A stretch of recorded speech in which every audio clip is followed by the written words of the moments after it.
Hello guys, তোমরা সবাই কেমন আছো? আশা করি তোমরা সবাই ভালো আছো।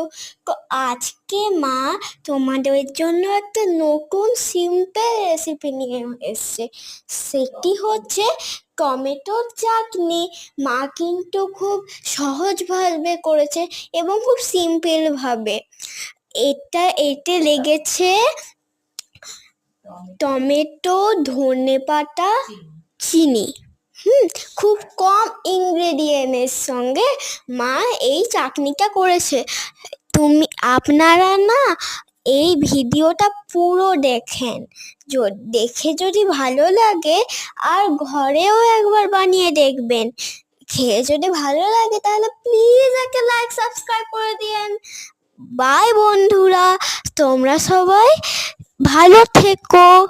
বাই। আবার দেখা হচ্ছে একটা নতুন ভিডিও নিয়ে। Thanks for watching.